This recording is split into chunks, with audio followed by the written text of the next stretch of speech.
gentleman you saw at the Bridgetown Comedy Festival, came all the way up from LA for you this evening. Please give a warm welcome to Mr. Paul J. Paul J. Yeah! Woo! Thank you, everybody. How are you? I love being presented by the Bridgetown Comedy Festival. It's my favorite thing I've ever been presented by. Just a list consisting of one thing so far, but I think we're doing good. Notice I say Oregon. Did I say Oregon? If I didn't, I say no. I understand you don't like it when people say Oregon. Is that true? Not fans, no. You didn't even laugh at that. You just stared at me sullenly. I don't blame you, because I come from Iowa, which has a similar problem. People mispronounce it all the time, because the original Indian pronunciation was Iowa, which isn't right. Rednecks say Iowa, which we all fucking hate, but the worst is probably Ohio. That is way off. That's the I and the O are in there, but they're in the wrong place in the wrong part of the country, and it just doesn't work. But I love Portland. I did have kind of an awkward introduction to it this most recent time. We arrived yesterday, dead in the middle of last Thursday on Alberta, which is almost too much Portland for one man to say. Just about. Because I'm like, this is awesome, but God, is there one attractive woman in this town who isn't wearing armor made of geodes? Like in LA, I would look at a pretty girl and say, she's pretty, except for the big fake boobs. In Portland, I say, she's pretty, except for the Pierrot makeup and the 10-foot stilts.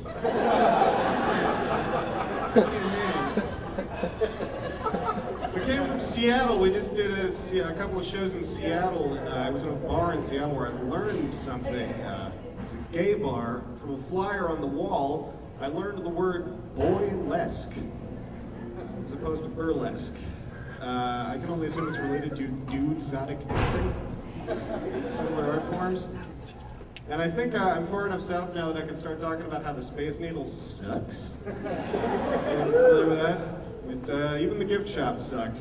We were looking around, and there's only two things you can make useful, shaped like the Space Needle: a peppermill and a murder weapon. That's it. Everything else was just like, these are socks, but there's a Space Needle logo on them, so they are Space Needle socks. That doesn't fucking cut it. And you ever been up to the top of that thing? We looked at the ticket prices. It's $16 to go to the top of the Space Needle. That's how many movie matinee prices? And just to go up an elevator and then come back down again. And the worst part was they had an annual pass. $99 for an annual pass to an elevator.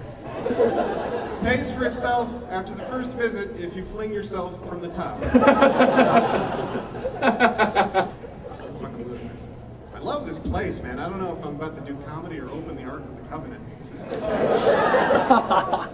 I saw the Indiana Jones movie, and I have one, if you'll forgive me, rather roundabout thing to say about the Indiana Jones movie. I think a lot of us in this theater have one thing in common. We are all different ages, genders, races, types, whatever, but we all think we could wake up from a dead sleep and sound coherent on the phone. Don't we? We can't, but we think we can. Speaking personally, when I'm like dead asleep and I get a phone call and I answer it, in my head I sound like a morning radio DJ. Like, well, hi, you're on with Paul J in the morning, and I'm totally lucid and ready to talk to you. Let's hear your questions. But what the person on the other end of the phone hears is, chuff, chuff, pants. It's the spiders again, and they're, yeah, work. I am at work. I'm not at work? I'll go to work. And I can only assume that some of history's worst decisions have been direct results of this phenomenon. I can only guess that at some point Steven Spielberg was enjoying a nice, solid delta wave nap, and someone called him and he answered the phone, Shia LaBeouf. Dude, I'm hammered. Call me, get back to me in 4 hours.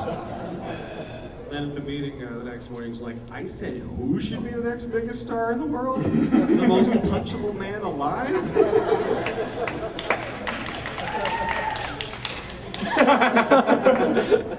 I see a lot of movies, mostly bad movies, because most of them are bad. Did anyone see that movie, The Shooter, with Mark Wahlberg? Tell me if you remember this scene. I'm hazy on it because I only saw it once, and it blanked my mind because it was so terrible.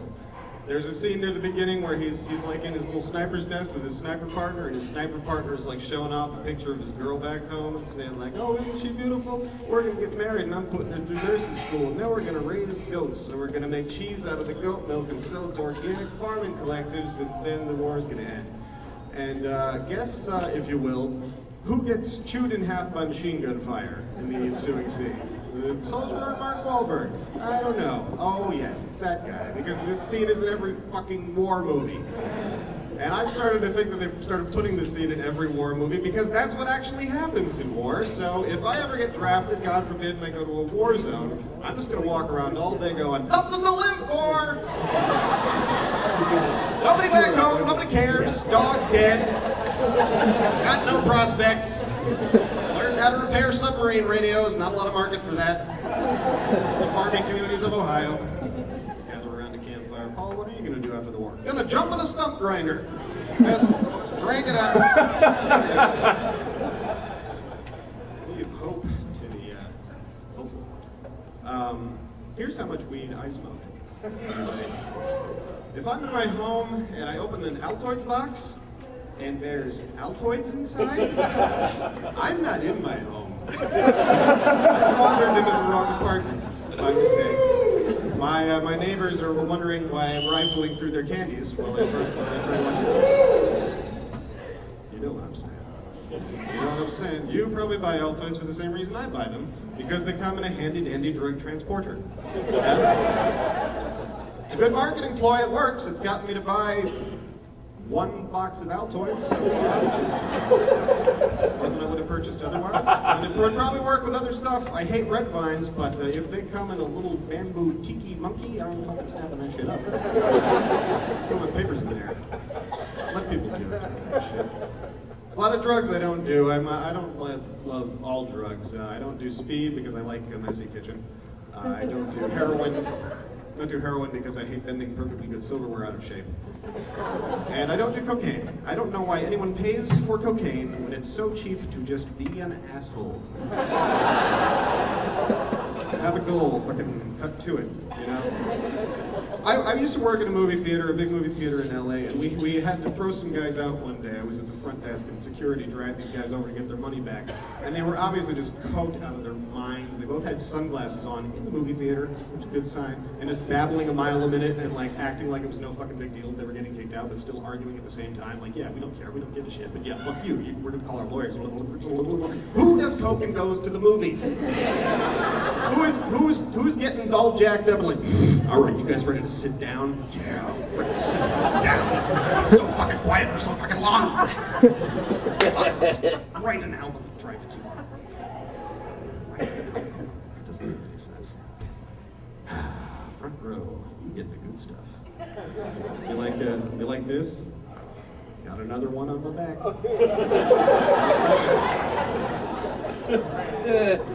Fucking out of shape, dude. It's really bad. I got the double keg here. I got an extra chin for emergencies.